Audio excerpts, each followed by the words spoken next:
एक सीकर ने पूछा है, एक नार्सिसिस्ट व्यक्ति के नार्सिसिज्म का क्या उपचार है, इसे कैसे क्योर कर सकते हैं।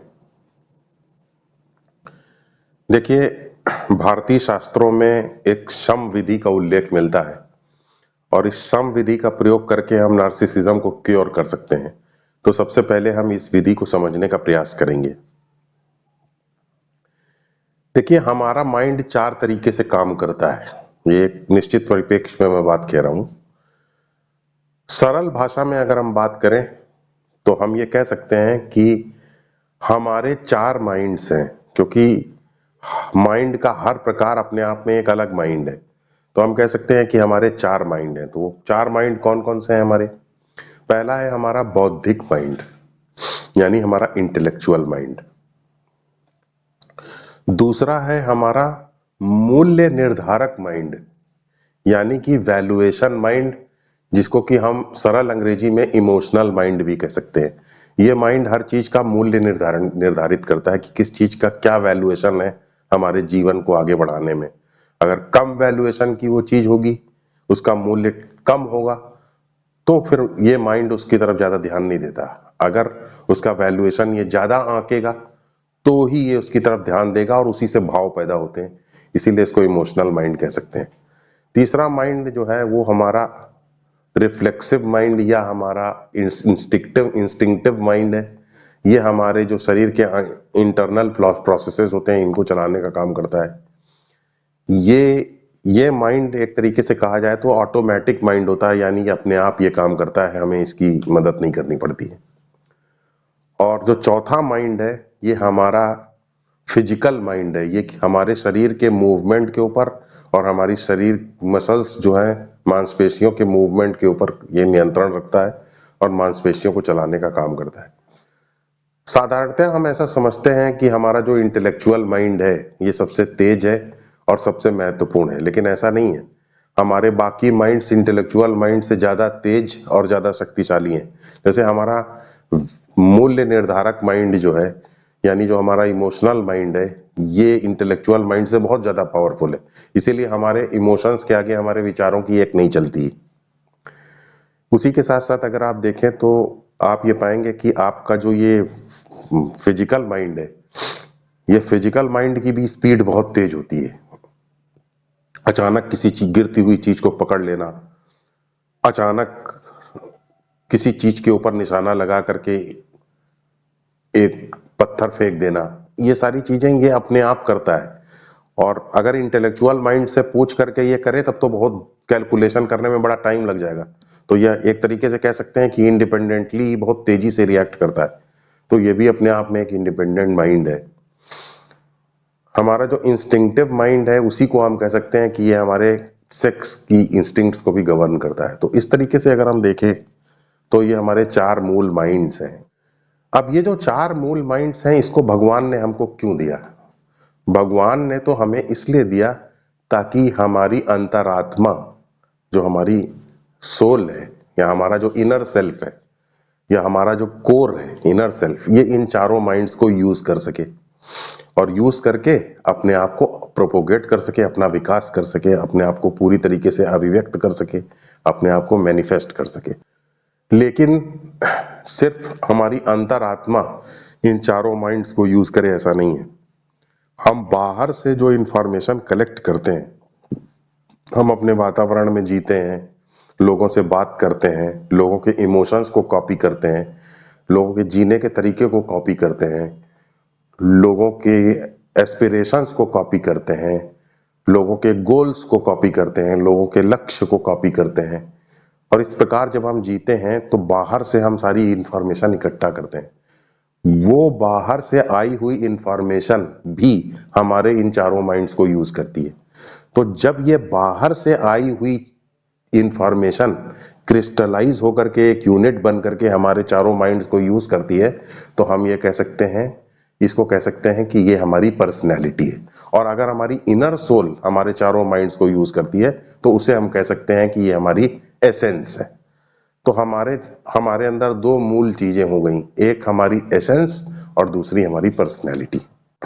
अब अगर हमारी पर्सनैलिटी मान लीजिए कि हम शहर में रहते हैं, हमारी पर्सनैलिटी वेल डेवलप्ड है और हमारी पर्सनैलिटी से ये पर्सनैलिटी हमारे चारों माइंड्स को जितना यूज करती है उससे थोड़ा सा ज्यादा हमारी अंतरात्मा इन चारों माइंड्स को यूज करती है।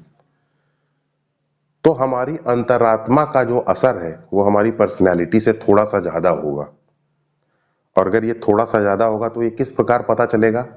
ये पता चलेगा हमारे एम्पैथेटिक एटीट्यूड से। यानी अगर हमारी अंतरात्मा हमारे इन चारों माइंड्स को पर्सनैलिटी से थोड़ा ज्यादा यूज कर रही होगी तो हम थोड़ा एम्पैथेटिक होंगे, यानी हम दूसरे के दुख दर्द को समझने वाले होंगे, दूसरे के दुख दर्द को रिस्पॉन्ड करने वाले होंगे, एक अच्छे व्यक्ति होंगे, हमारे अंदर गुडनेस रिफ्लेक्ट होगी। क्योंकि ये जो गुडनेस है ये हमारी इनर कोर यानी हमारा जो इनर सेल्फ है उसका चरित्र है, उसकी अभिव्यक्ति है ये गुडनेस। तो गुडनेस रिफ्लेक्ट होगी और हम एम्पैथेटिक हो जाएंगे। और अगर हमारी पर्सनैलिटी जितना हमारे माइंड्स को यूज करती है उससे कहीं ज्यादा हमारी अंतरात्मा अगर हमारे माइंड्स को यूज करती है तो फिर हम ना सिर्फ एम्पैथेटिक होंगे, दूसरे के दर्द दुख दर्द को समझने वाले होंगे, बल्कि हम ज्यादातर अपने बेसिक सेल्फ में रहेंगे।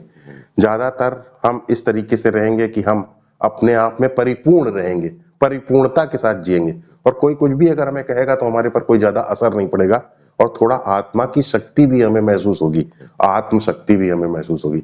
अगर पर्सनैलिटी से थोड़ा सा ही ज्यादा एसेंस एक्टिव है तो हमें आत्मा की शक्ति महसूस नहीं होगी, हमें सिर्फ दूसरे के दुख दर्द का बस एहसास होगा, शक्ति नहीं होगी लेकिन हमारे अंदर आत्मा की। लेकिन अगर एसेंस थोड़ा ज्यादा एक्टिव है पर्सनैलिटी से तो हमें ना सिर्फ दूसरे के दुख दर्द का एहसास होगा बल्कि आत्मा की शक्ति का भी एहसास होगा। और अगर हमें ब्रह्म ज्ञान हो गया है तो हमारी जो ये पर्सनैलिटी है, ये पर्सनैलिटी एक अपीयरेंस की तरीके से नजर आएगी, यानी ये मिथ्या हो जाएगी। और जब पर्सनैलिटी मिथ्या हो जाती है तो एसेंस लगभग लगभग पूरा हमारे माइंड्स को यूज करने लगती है। और जब एसेंस हमारे माइंड्स को पूरी तरीके से यूज करने लगती है तब हम कहलाते हैं ब्रह्मनिष्ठ। और तब हमारी पर्सनैलिटी कभी भी हमारी एसेंस से जीत नहीं पाती।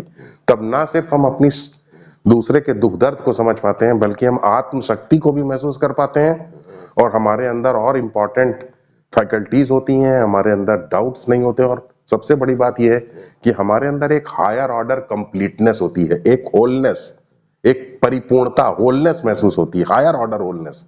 अगर एसेंस थोड़ी ज्यादा एक्टिव है पर्सनैलिटी से तो सिर्फ हमें क्या महसूस होगा?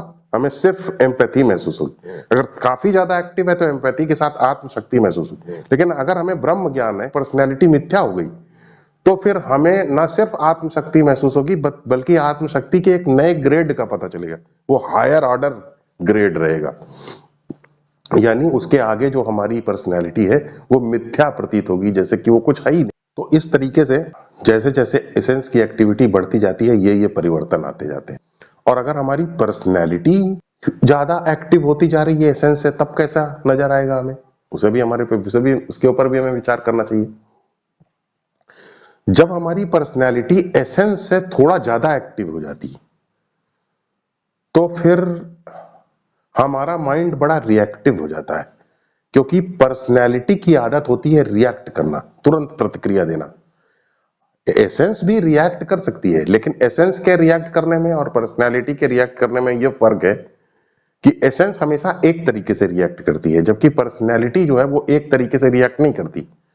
पर्सनैलिटी थ्रेट परसेप्शन के हिसाब से कम या ज्यादा रिएक्ट कर सकती है, वेरिएबल रिएक्शन उसका होता है, जितना जरूरी है उससे ज्यादा रिएक्शन हो सकता है या जितना जरूरी है उससे कम रिएक्शन हो सकता है। तो ये कुछ अंतर है। तो जब हमारी एसेंस है पर्सनैलिटी ज्यादा एक्टिव हो जाती है तो एसेंस का पता चलना बंद हो जाता है, एसेंस थोड़ा कम पता चलती है। और जब एसेंस कम पता चलती है तो उसका असर ये होगा हम एम्पैथेटिक नहीं रह जाते हैं, इससे हमारी एम्पैथी के ऊपर असर पड़ता है, हमें दूसरे के दुख दर्द का पता उतना नहीं चल पाता, उतना हम एहसास नहीं कर पाते। और अगर हमारी पर्सनैलिटी बहुत ज्यादा एक्टिव हो गई तो फिर एसेंस उसी मात्रा में, उसी डिग्री में, उसी अनुपात में और ज्यादा एसेंस हमारी जो है उसका असर कम होता जाता है। अंतरात्मा की आवाज का पता चलना और ज्यादा कम होता चला जाता है। और अगर हमारी पर्सनैलिटी एक क्रिटिकल लेवल से भी ज्यादा एक्टिव हो गई, तब क्या होगा? तब हम अपनी पर्सनैलिटी के द्वारा जो एक्सटर्नल इंफॉर्मेशन हमने कलेक्ट की है, उसी के आधार पर एक फैंटेसी क्रिएट कर लेते हैं और उस फैंटेसी को या कल्पनाशीलता को एक डिफेंस की तरीके से यूज करने लगते हैं, ताकि हम थोड़ा बहुत लाइट जो है अपनी आत्मा से रिसीव कर सकें। तो ये हम एक टेम्परेरी अरेंजमेंट करते हैं, और क्योंकि हमारा ऐसी स्थिति में एसेंस का पता चलना बिल्कुल बंद हो जाता है। हमारी एसेंस जो है एक तरीके से कहें तो उसको लकवा मार जाता है, वो स्टंटेड हो जाती है, बिल्कुल बिल्कुल पता नहीं चलती है। और यहीं से पर्सनैलिटी डिसऑर्डर की शुरुआत होती है। तो जब पर्सनैलिटी हद से ज्यादा एक्टिव हो जाती है, क्रिटिकल लेवल से भी ज्यादा एक्टिव हो जाती है, तो पर्सनैलिटी डिसऑर्डर्स के रूप में दिखाई देती है। बॉर्डर लाइन पर्सनैलिटी डिसऑर्डर,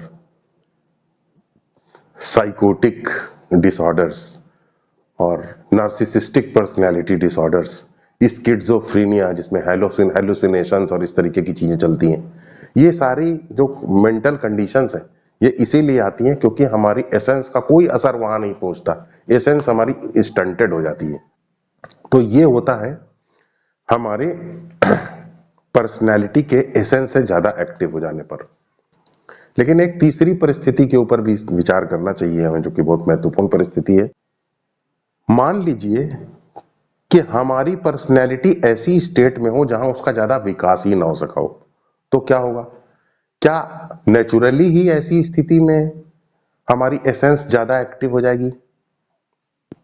नहीं, ऐसा नहीं होता। अगर हमारी पर्सनैलिटी का विकास ही नहीं हो पाया है, जैसे कि आदिवासी लोग होते हैं, आदिवासी को ज्यादा एक्सटर्नल इन्फ्लुएंस तो मिलते नहीं, तो उनकी पर्सनैलिटी का विकास नहीं होता।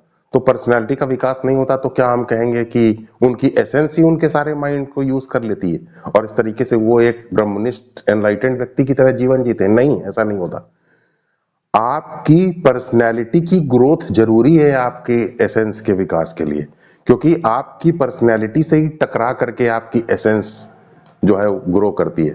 तो एक आदिवासी के केस में चूंकि पर्सनैलिटी ही नहीं है उसकी, तो या पर्सनैलिटी डेवलप ही नहीं हुई है, पर्सनैलिटी स्टंटेड है। देखिए, नार्सिसिस्ट के अगर परिप्रेक्ष्य में देखेंगे तो उसकी जो एसेंस है वो स्टंटेड हो गई, और अगर एक आदिवासी की दृष्टि से देखेंगे तो आप पाएंगे कि उसकी पर्सनैलिटी स्टंटेड है, क्योंकि उसकी पर्सनैलिटी में ही कोई ग्रोथ नहीं है।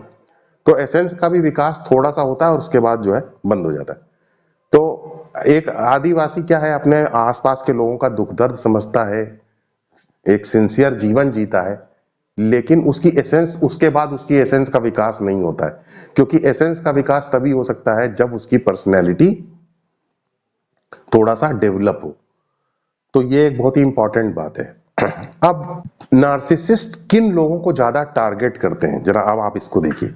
नार्सिसिस्ट जब किसी को टारगेट करता है तो वो ऐसे लोगों को टारगेट करता है जिनको कि वो अपनी फैंटेसी को एक्सेप्ट करने के लिए मजबूर कर सके। जब वो पाता है कि ये थोड़ा सा वीक पड़ रहा है, तो वीक किस टर्म में पड़ रहा है? अक्सर हम देखते हैं कि जो टारगेट्स होते हैं उनकी टारगेट्स में पर्सनैलिटी के उन एस्पेक्ट्स का विकास नहीं हो पाता है जो कि नार्सिसिस्ट को रेजिस्ट कर सके। क्योंकि देखिए, पर्सनैलिटी जितनी ज्यादा एक्टिव होगी उतना ज्यादा आदमी रिएक्ट करेगा। जितना पर्सनैलिटी आदमी के अंदर एक्टिव होगी उतना ज्यादा, सरल शब्दों में बात करें तो हम कह सकते हैं कि आदमी प्रैक्टिकल होगा। जितनी पर्सनैलिटी ज्यादा एक्टिव होगी, हम सरल शब्दों में कहें तो हम कह सकते हैं उतना ज्यादा आदमी चालाक हुआ। तो अगर पर्सनैलिटी का ठीक से उस पर्टिकुलर एस्पेक्ट में जिससे कि हम नार्सिसिस्ट से डील करते हैं, उस एस्पेक्ट में अगर पर्सनैलिटी का ठीक से विकास नहीं हुआ है, तो आदमी के अंदर, टारगेट के अंदर चतुरता नहीं होगी। और अगर टारगेट के अंदर प्रैक्टिकलिटी या चतुरता नहीं होगी तो टारगेट शिकार बन जाएगा नार्सिसिस्ट का। तो नार्सिसिस्ट ऐसे ही लोगों को ज्यादा टारगेट करता है। उनकी एसेंस का थोड़ा सा विकास हुआ होता है, लेकिन पर्सनैलिटी ठीक से डेवलप ना होने की वजह से एसेंस भी रुक जाती है, आगे जाके उसकी भी ग्रोथ नहीं हो पाती। लेकिन एसेंस का थोड़ा सा विकास हुआ होता है, क्योंकि एसेंस तो उनकी स्टंटेड होती नहीं है, तो टारगेट जो है दूसरे का दुख दर्द समझ पाता है। टारगेट के अंदर एक एम्पैथी होती है, वो दूसरे का दर्द समझ पाता है, लेकिन उसकी एसेंस उसको आत्मशक्ति नहीं दे पाती, उसको इंटरनल स्ट्रेंथ नहीं दे पाती। और इसीलिए टारगेट टारगेट के अंदर दो प्रॉब्लम आ जाती। एक तो उसकी एसेंस उसको आत्मशक्ति नहीं दे पाती है, क्योंकि पर्सनैलिटी ग्रो नहीं की है, तो उसकी वजह से एसेंस को कोई ऐसी चीज नहीं मिल पाती जिसके ऊपर वो टकरा करके वो अपने आप को विकास कर सके। तो आत्मशक्ति नहीं हो पाती है, और इधर पर्सनैलिटी ठीक से डेवलप ना हो पाने की वजह से उसके अंदर प्रैक्टिकलिटी और चालूपन नहीं होता, चालाकी नहीं हो पाती। लेकिन एसेंस थोड़ी सी विकसित होने की वजह से, जो नेचुरली जितना विकसित हुई है, उसकी वजह से उसके अंदर एम्पैथी होती, दूसरे के दुख दर्द को टारगेट समझ पाता है। तो ऐसे एम्पैथ्स को ये नार्सिसिस्ट सबसे तेजी से हिट करता है, और इसके हिट करने की वजह से एम्पैथ को भारी दुख होता है। और कभी कभी तो इतनी तेज चोट पहुंचा सकता है वो इस तरीके के एम्पैथ्स को, कि उनके अंदर complex post traumatic stress disorder तक पैदा हो जाता है, सीपीएसटीडी। और उसमें वो डीपर्सनलाइजेशन और डीरियलाइजेशन की समस्या से प्रभावित हो जाते हैं। डीपर्सनलाइजेशन का मतलब होता है कि वो अपने ही इमोशंस और अपने ही एक्शंस को ओन नहीं कर पाते हैं। उन्हें ऐसा लगता है कि ये पता नहीं कैसे हो रहे हैं, वो उसकी ओनरशिप नहीं ले पाता। ये बहुत ही भयावह सिचुएशन है। डीरियलाइजेशन का मतलब है अपने आसपास की सराउंडिंग्स को रिकॉग्नाइज नहीं कर पाता, आइसोलेट धीरे धीरे हो जाता है, उसकी सेल्फ स्टीम गिरना शुरू हो जाती है, और वो लगातार एक्सेल वॉकिंग करता रहता है। एक्सेल वॉकिंग का मतलब डरता रहता है कि पता नहीं ये कौन सी चाल चलेगा, पता नहीं किस तरीके का इमोशनल मैनिपुलेशन करेगा। हमें हमेशा उसके बारे में इमेजिन करता रहता है कि नार्सिसिस्ट के बारे में, कि कहीं नार्सिसिस्ट को कुछ बुरा ना लग जाए, और इस तरीके से ही जीने लग जाता है। तो टारगेट की कंडीशन बहुत खराब हो जाती है। तो ऐसे टारगेट्स को मैं यही कहना चाहूंगा कि इसमें ज्यादा कुछ घबराने की जरूरत नहीं है। Complex post traumatic stress disorder जो है वो आसानी से जा सकता है अगर हम थोड़ा सा जाप करें, और अगर आपकी पर्सनैलिटी का कोई पर्टिकुलर एस्पेक्ट थोड़ा वीक है, जिसकी वजह से आप प्रैक्टिकल नहीं है, तो आप चिंता मत कीजिए। दूसरा आपको बेवकूफ बना रहा है, आप जाप करते रहिए, बेवकूफ बनाने दीजिए। बेवकूफ बनाने का एक फायदा ही होता है कि अगर आप अलर्ट हैं और आपको किसी ने बेवकूफ बना दिया, तो जितना हम बेवकूफ बनते जाते हैं उतना ही हमारी पर्सनैलिटी का विकास होता जाता है, और जितना हमारी पर्सनैलिटी का विकास होता जाता है उसी प्रोपोर्शन में हमारी एसेंस भी ग्रो करती जाती है।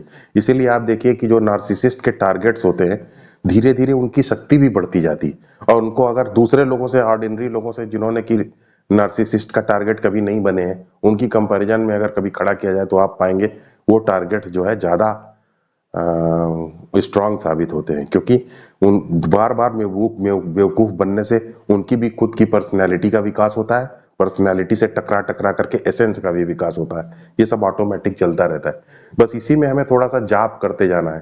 तो जाप करने से हमारी एसेंस की जो लाइट है वो और ज्यादा क्लियर हो जाती है, और हमें स्ट्रेंथ महसूस होती है, और पर्सनैलिटी हमारी एसेंस का विकास करती जाती है, और इस तरीके से धीरे धीरे हम स्ट्रांग बनते जाते हैं। जाप कैसे करना है उसकी विधि जो है मैंने लिंक में दिया हुआ है डिस्क्रिप्शन बॉक्स में। जो विधि मैंने जाप की बताई है, ठीक उसी विधि से करना है, कोई अपनी तरफ से विधि नहीं लगाना है, या उसके अंदर फेरबदल नहीं करना है, क्योंकि अगर फेरबदल करेंगे तो दुख नहीं दूर होगा, वो कर्मकांडी जाप हो जाएगा।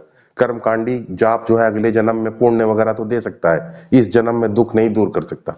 तो वही टेक्निक यूज करनी है जो मैंने बताई है, जिसका लिंक मैंने डिस्क्रिप्शन बॉक्स में दिया है जाप करने के लिए। तो ये तो थोड़ी सी बात हो गई टारगेट के अंदर कैसे हम शांति ले आए, जो शिकार हुआ है उसके अंदर हम कैसे शांति ले आए। अब रही बात नार्सिसिस्ट के उपचार की, तो देखिए एसेंस जो है वो हमारी एक सीढ़ी की तरीके से है, और पर्सनैलिटी एक दीवार की तरीके से है। अगर दीवार नहीं होगी तो सीढ़ी किस चीज के ऊपर टिकाएंगे? तो जब पर्सनैलिटी की दीवार पे एसेंस की हम सीढ़ी टिका देते हैं, तो हमारे अंदर का जो इनर सेल्फ है उसी सीढ़ी से चढ़ करके अपने आप को हाईएस्ट पॉइंट तक पहुंच जाता है। तो ये है फॉर्मूला, इसी फॉर्मूला को कहते हैं शम। अब अगर मान लीजिए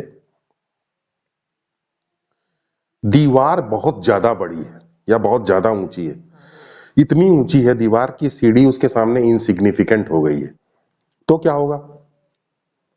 अगर सीढ़ी इनसिग्निफिकेंट हो जाएगी तो फिर सीढ़ी बेकार हो गई, उसका कोई यूज नहीं है। नार्सिसिस्टिक पर्सनैलिटी डिसऑर्डर या नार्सिसिज्म से सफर करने वाले लोगों के साथ यही प्रॉब्लम है कि उनकी जो सीढ़ी है वो इनसिग्निफिकेंट हो जाती है, पर्सनैलिटी की दीवार इतनी चौड़ी और बड़ी हो जाती है। तो हम क्या कर सकते हैं ऐसे मामले में? ऐसे मामले में सबसे ज्यादा बड़ी जरूरत यह है कि जो नार्सिसिस्ट है उसे खुद ये लगे कि मैं जो हूं दुखी, नार्सिसिज्म का जो ये तरीका है, ये तरीका मेरे दुख को दूर नहीं कर सकता। जब उसे अंदर से ये लगता है तभी वो किसी तरीके की टेक्निक को फॉलो करने के लिए तैयार होगा। तो हम अभी थोड़ी देर के लिए प्रिज्यूम कर लेते हैं कि वो इस टेक्निक को फॉलो करने के लिए तैयार है। तो फिर टेक्निक क्या है? टेक्निक मैं आपको ये बताना चाहता हूं कि टेक्निक ये है कि उसे रिलेशनशिप दूसरे लोगों के साथ ठीक करना चाहिए। रिलेशनशिप दूसरों के साथ ठीक करेगा नार्सिसिस्ट तो क्या होगा? दूसरों के साथ जब रिलेशनशिप ठीक करेंगे तो आपको सबसे पहले तो रिएक्ट करना बंद करना पड़ेगा, और ना सिर्फ रिएक्ट करना बंद करना पड़ेगा बल्कि आपको एक्ट करना शुरू करना पड़ेगा। उन्होंने कुछ अगर आपके साथ गलत बदतमीजी की तो आप उस पे गाली नहीं देंगे उनको, आप रिएक्ट नहीं करेंगे। और एक्ट करना शुरू करने का मतलब है कि अगले दिन भी गुड मॉर्निंग गुड इवनिंग करते रहेंगे, ताकि दूसरे लोग ये ना समझें कि मैं कोई बड़ी योजना उनके खिलाफ बना रहा हूं। तो इसे कहते हैं रिलेशनशिप ठीक करना।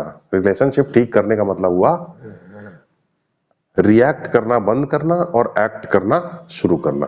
तो जब हम ये दोनों काम करते हैं, रिएक्ट करना बंद कर देते हैं और एक्ट करना शुरू करते हैं, तब हमारी पर्सनैलिटी जो है और हमारा जो डिफेंस मैकेनिज्म है वो धीरे धीरे कोलैप्स करना शुरू करता है। हमारा जो डिफेंस मैकेनिज्म है फिर वो धीरे धीरे निष्क्रिय होना शुरू होता है, पैसिव होना शुरू होता है। पर्सनैलिटी हमारी धीरे धीरे पैसिव होना शुरू होती है या निष्क्रिय होना शुरू होती है।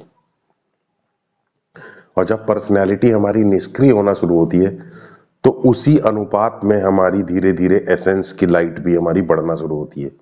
लेकिन जैसा कि मैंने अभी आपको बताया कि ये पर्सनैलिटी तो एक डिफेंस मैकेनिज्म है, क्योंकि ये तो एक दीवार की तरीके से, दीवार हमेशा डिफेंस का काम करती है।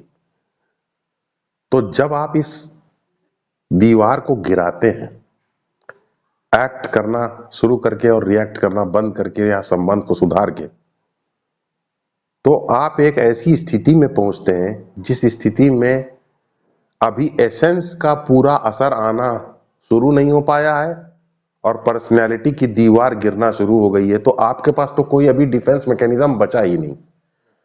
तो ऐसी स्थिति में जब हमारे पास कोई डिफेंस मैकेनिज्म नहीं होता है तो भारी दुख होता है। इसलिए दुख से बचे रहने के लिए हमें कुछ टेक्निक्स फॉलो करनी पड़ती हैं। अगर हम दुख दूर करने के लिए टेक्निक्स नहीं फॉलो करेंगे तो फिर हम कोलैप्स हो सकते हैं और हम हो सकता है बीच में ही सारे प्रोसेस को छोड़ दें और हमारी मानसिक स्थिति गड़बड़ हो सकती है। तो कौन सी हम टेक्निक फॉलो करें? हमें दो टेक्निक फॉलो करनी पड़ेगी। एक टेक्निक तो हमें ये करनी होगी कि हम जाप करते रहें, जो जिसका की वीडियो मैंने जैसा अभी बताया डिस्क्रिप्शन बॉक्स में लिंक दिया हुआ है, जैसा मैंने बताया वैसे ही जाप करते रहना है। और दूसरी एक चीज है जिसे फॉलो करना है हमें, वो कहलाती है कैथारसिस या रेचन विधि। तो कैथारसिस क्या है? कैथारसिस में क्या होता है कि हमें बहुत ही गुस्सा आता है। देखिए, जब किसी व्यक्ति ने हमें गाली दी और हम एक नार्सिसिस्ट थे तो हम तो उसको तुरंत पहले पीटने लगते थे, मारने लगते थे, कंट्रोल में लेने की कोशिश करने लगते थे। लेकिन अब हमने चूंकि संबंध ठीक करने का फैसला किया तो हम उसको अब कुछ कह नहीं रहे और अगले दिन गुड मॉर्निंग गुड इवनिंग भी कहते हैं। तो हमें बहुत गुस्सा आता है उसके ऊपर। उस गुस्से को एक रिलीज मिलना जरूरी है। इसी रिलीज करने के काम को कहते हैं कैथारसिस या रेचन विधि। तो बस इसके लिए क्या है, जिस व्यक्ति के ऊपर हमें गुस्सा आ रहा है उसको तकिए में उसका चेहरा देखना है और घूसा मारना है। इसे कहते हैं एक्सटर्नल कैथारसिस। बस धीरे धीरे घूसा मारते जाना है, घूसा मारते जाना है। उस आदमी का चेहरा धीरे धीरे हमें उसमें तकिया में दिखाई देने लगेगा, और घूसा मारते मारते धीरे धीरे हमारा एंगर रिलीज होने लगेगा। ये थोड़ा ड्रामेटिक लग रहा होगा सुनने में, लेकिन जब आप घूसा मारना शुरू करेंगे तब आपको पता चलेगा कि कैसे आपका जो है वो आदमी कैसे रियल उस तकिया में दिखाई देना शुरू हो जाता है। ऐसे घूसा मारना है, रोज 20-25 मिनट मारिए, 30 मिनट मारिए, और महीने भर 2 महीने तक जब तक आपका गुस्सा नहीं दूर हो जाता मारते रहिए। तो ये तो एक्सटर्नल कैथारसिस है। इंटरनल कैथारसिस में हम क्या है, बैठ जाते हैं, और बैठ करके हो सके तो भगवान के सामने बैठ जाइए और अपनी आंख बंद कर लीजिए, और अपने माइंड के अंदर जिन व्यक्तियों से भी आप नाराज हैं उनको खूब पीटिए, उनको खूब चाकू मारिए, उनको दौड़ाइए, उनको शेर बन करके उनको चीर दीजिए, फाड़ दीजिए, और पूरे शहर के ऊपर टूट पड़िए, और जितना आप बदला ले सकें, जितना आप अपना पूरा गुस्सा उसके अंदर उड़ेल दीजिए। आमतौर पर जो हमारा तरीका रहता है अपना गुस्सा निकालने का, उसमें हम क्या काम करते हैं, दूसरे को मारते हैं, पीटते हैं, या दूसरे को बदला लेते हैं दूसरे से। लेकिन बदला लेने से हमारा गुस्सा निकल नहीं पाता है। इसका कारण यह है कि जब हम दूसरे को मारते हैं तो एक्सटर्नल परिस्थितियां जो होती हैं वो हमें अलाउ नहीं करती कि हम जितना मारना चाहते हैं उतना मार पाए। दूसरी बात, जब हम दूसरे को पीट रहे होते हैं तो इसकी भी संभावना रहती है कि वो भी अपने साथियों के साथ आके कहीं बाद में मुझे ना पीटे, इसलिए हम जितना चाहते हैं उतना मार नहीं पाते। इसी कारण हमारा गुस्सा नहीं निकल पाता। लेकिन कैथारसिस में इस तरीके का कोई रेस्ट्रिक्शन नहीं है। तो आप अपने माइंड के अंदर लगातार मारते रहिए, उसको भी मारिए, उसके दोस्तों को भी मारिए, उसके परिवार को मारिए, पूरे शहर भर को मारिए, पूरे देश को मार डालिए, और इस तरीके से बिना आप किसी संकोच के, बिना गिल्ट के खूब खून खच्चड़ कर दीजिए पूरा चारों तरफ अपने माइंड में। और जब आप ये खून खच्चड़ कर रहे हो तो आपने आपको ये खून खच्चड़ करते हुए देखिए भी, ऑब्जर्व करते रहिए। साधारणतः जब हम इमेजिन करते हैं तो अपने आप को ऑब्जर्व नहीं करते, लेकिन जब हम कैथारसिस करते हैं इंटरनल माइंड के अंदर, तो हम ये सब माइंड के थिएटर में चलता भी रहता है, और दर्शक की तरीके से माइंड को ये सब करता हुआ देखते भी रहते हैं। देखने से वो हमारी कॉन्शियसनेस की लाइट के सामने आ जाता है, और जब वो कॉन्शियसनेस की लाइट के सामने आ जाता है तो धीरे धीरे हमें उस तरीके के जो पेंटअप फीलिंग्स हैं, पेंटअप इमोशंस हैं, इनसिक्योरिटीज हैं, उनसे धीरे धीरे मुक्ति मिलना शुरू हो जाती है, और वो अंदर से लेयर पूरा निकलना शुरू हो जाती है, और हमारा चित्त जो है वो धीरे धीरे निर्मल होना शुरू हो जाता है।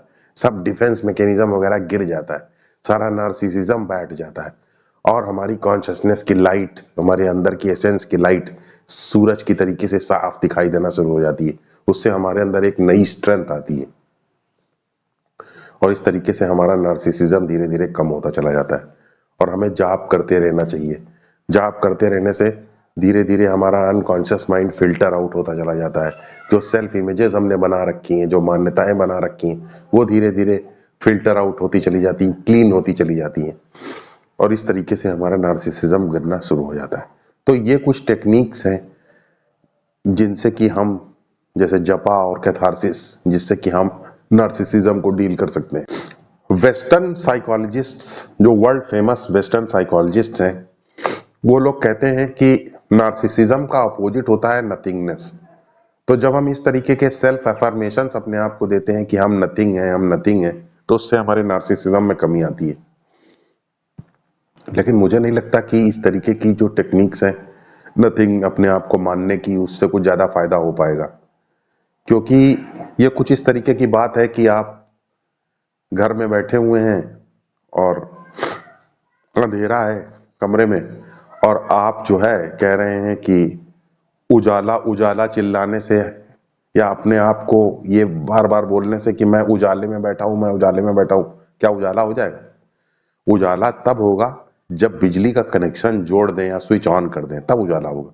तो वैसे ही बार बार अपने आप को ये कहने से मैं नथिंग हूं, नार्सिसिज्म नहीं कम होगा। क्योंकि ये नथिंगनेस नथिंगनेस कहना भी पर्सनैलिटी का ही हिस्सा है।